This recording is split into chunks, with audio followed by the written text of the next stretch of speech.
Hey everyone, welcome back to our channel. If you're new here, please subscribe. I'd really love that if you're returning. How you doing today? All right, I was going to upload this Sarajevo video tonight, but this is much more important, okay? So grab your coffee, grab your chocolate, okay? Uh, I don't have coffee in front of me right now. I'm drinking a seltzer water.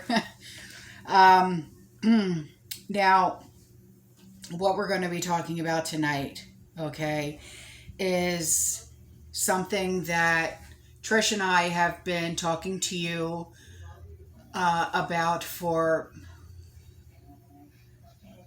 I don't know how long, almost a year, I guess, okay? And the term is force majeure. Companies have been claiming force majeure, okay, or declaring force majeure, I should say. Now,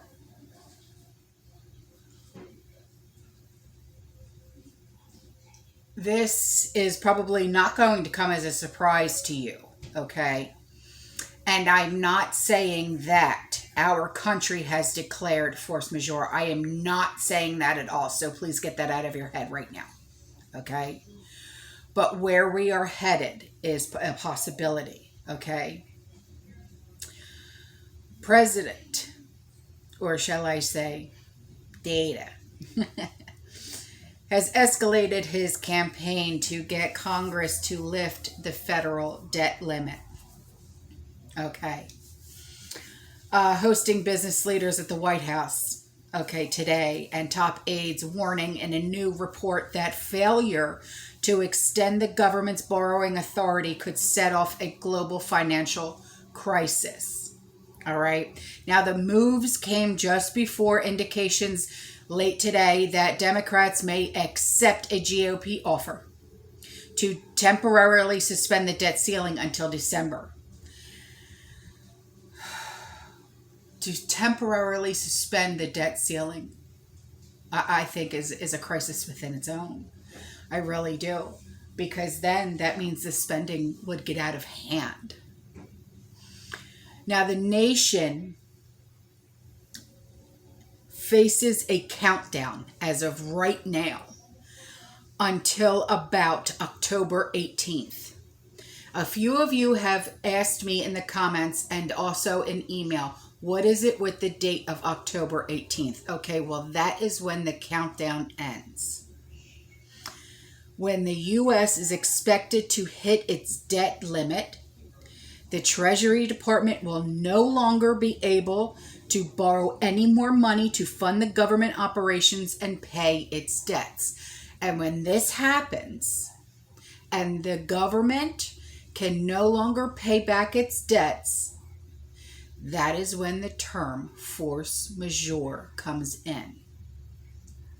Okay?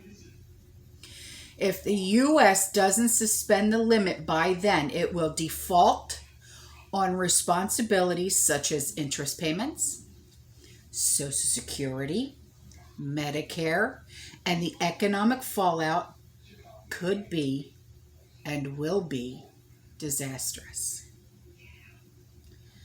He said today,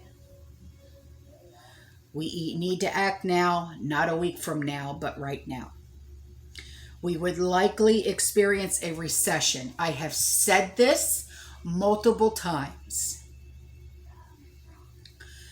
Millions of jobs will be lost, and the pain would endure well past the resolution of a crisis. And that was said by Janet Yellen.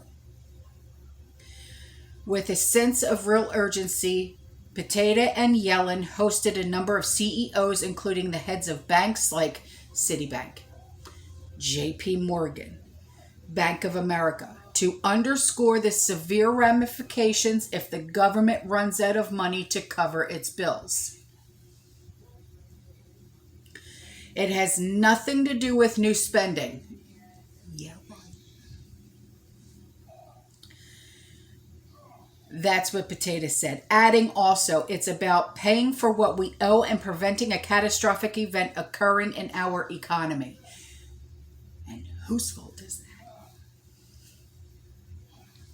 that? Financial leaders told the president they were already seeing the impacts of a potential default and warned of years-long implications if the U.S. defaults for the first time in history.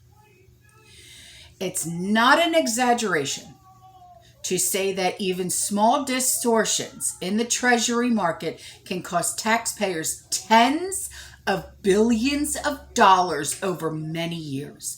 Consumers can be burdened with higher borrowing costs very quickly. We are playing with fire. We are starting to experience elevated volatility in the markets. Investors really just don't handle uncertainty very well. Ahead of the meeting, the White House warned that if borrowing limit isn't extended, it could see a global financial crisis that the United States may not be able to manage.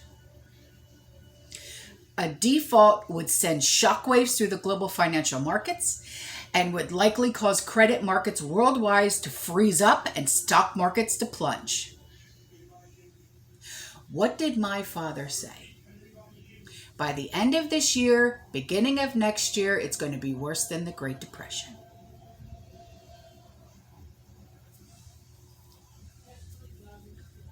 This is what we prepare for.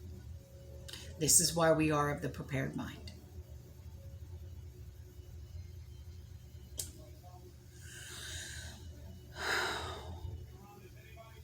Employers around the world would likely have to begin laying off workers. The recession that could be triggered could be worse than the 2008 financial crisis because it would come as so many nations are still struggling with the pandemic. The federal government could only stand back, helpless to address the economic maelstrom. Officials warned in their report that the default could elevate mortgage rates for home buyers and disrupt federal payments for millions of Americans on Medicare, retirees receiving Social Security, members of the military, and veterans, and millions of others who depend on funds from the U.S. government.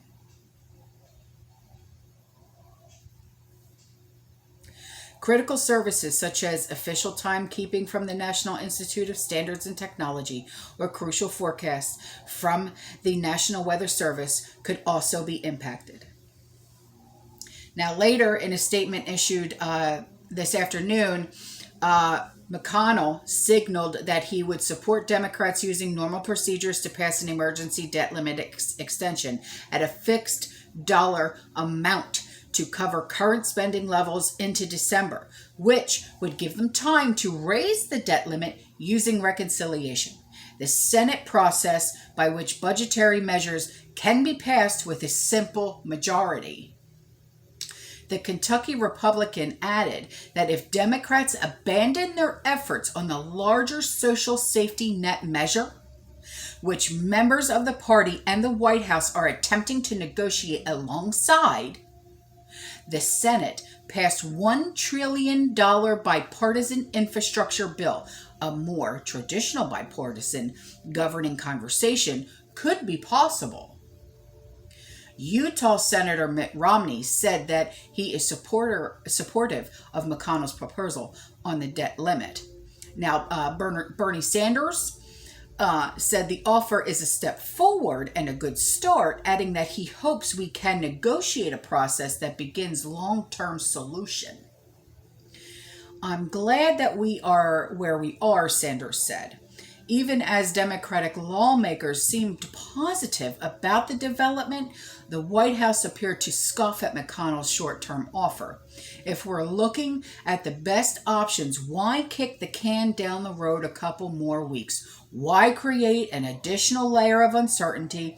White House Press Secretary Psaki said. Why not just get it done now? That's what we're continuing to press for. Now, following McConnell's statement, a scheduled cloture vote on an increase excuse me, to the debt limit was postponed as Democrats met to chart a path forward. And as today wore on, it appeared that Democrats were likely to accept the proposal.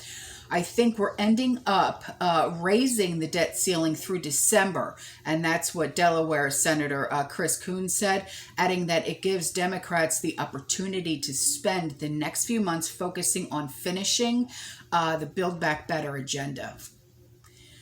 Now, Senator Tammy Duckworth from Illinois said that I think it's great that McConnell folded, but added that Democrats will not use reconciliation to lift the debt limit. Now, Georgia Senator Raphael Warnock echoed Duckworth's position, saying we are not doing reconciliation. Wisconsin Senator Tammy Baldwin told CNN it was a temporary victory with more work to do, and some Democrats declared victory in the standoff. Senator Coons said that the minority leader blinked, while progressive Senator Elizabeth Warren told reporters that McConnell caved. Now, Schumer emerged from the Democrats' meeting and said he'd have something to say later on, and once a routine matter, raising the debt limit has become politically treacherous over the past decade or more. Used by Republicans in particular to to rail against government spending and raising the debt load, now at $28 trillion. Both parties have contributed to the debt, and the nation has run a deficit most years for decades. The filibuster has been up for debate all year as Biden and his allies consider ways to work around GOP opposition to much of his agenda. And Potato has not backed earlier calls to end the filibuster for other topics, namely voting law changes. But Potato said Tuesday evening that amending the filibuster to address the debt limit is a real possibility, though some moderate members of the Democratic caucus have expressed reservations about such an action. So, with this looming,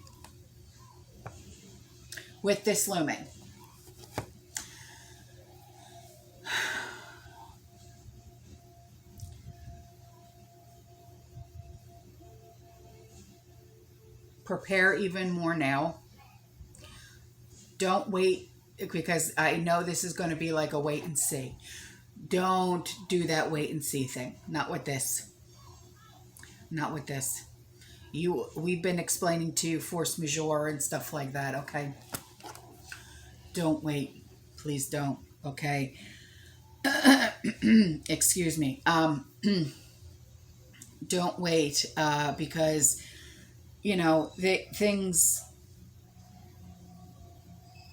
things are going to get very scary, very hairy, okay? And if you don't understand or know or remember what force majeure is, it's unforeseeable circumstances that prevent something, okay, from fulfilling a contract, okay? And so, like with a country, okay, they can't pay their debts.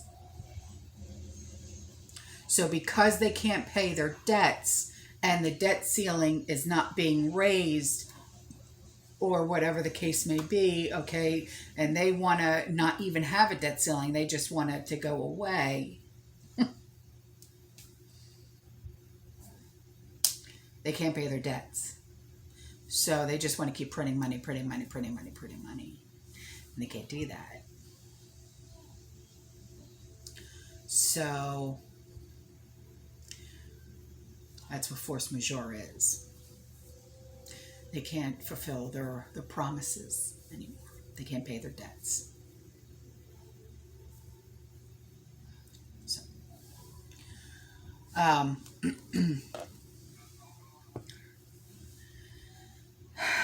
now,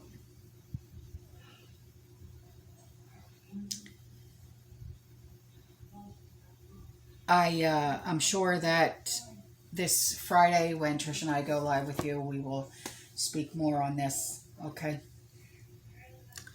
So just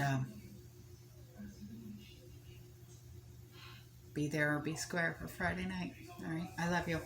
I'll see you in the next one. You stay safe. You stay positive. You keep prepping. All right. And as always, fearless.